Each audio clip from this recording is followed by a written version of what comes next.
আপনি যদি মনে করেন গাজ্জা দখল করলেই তাদের এই সন্ত্রাসবাদ থেমে যাবে, আপনি ভুল করছেন।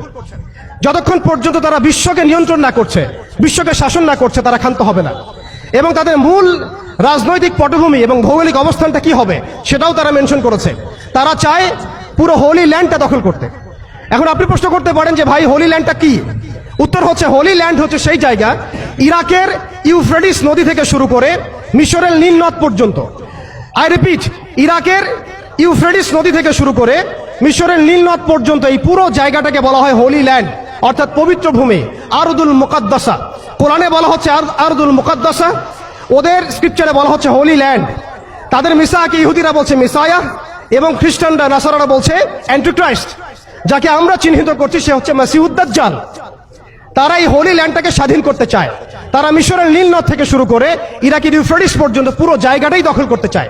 আপনারা যদি মনে করেন গাজ্জা দখল করার পর তাদের এই হামলা থেমে যাবে, আপনি ভুল করছেন। তারা ততক্ষণ পর্যন্ত ক্ষান্ত হবে না যতক্ষণ পর্যন্ত তারা হোলি ল্যান্ডটা দখল না করছে।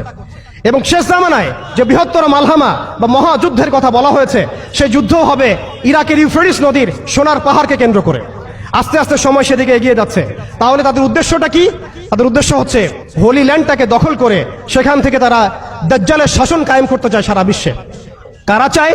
জায়নিস্টরা চায়। এই ডটসগুলো যদি আপনি মিলাতে না পারেন এবং শুধু বাইরের চোখ দিয়ে আপনি দেখেন, ভিতরের চোখটাকে অন্ধ রাখেন, আপনি এই ওয়ার্ল্ডের জিও পলিটিক্স বুঝতে পারবেন না।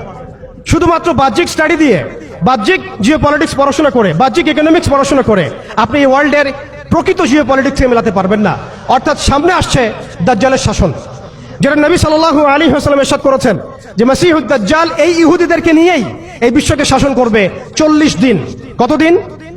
40 দিন। এবং তার প্রথম দিনটা হচ্ছে 1 বছরের সমান, দ্বিতীয় দিনটা হবে 1 মাসের সমান, এবং তৃতীয় দিনটা হবে 1 সপ্তাহের সমান।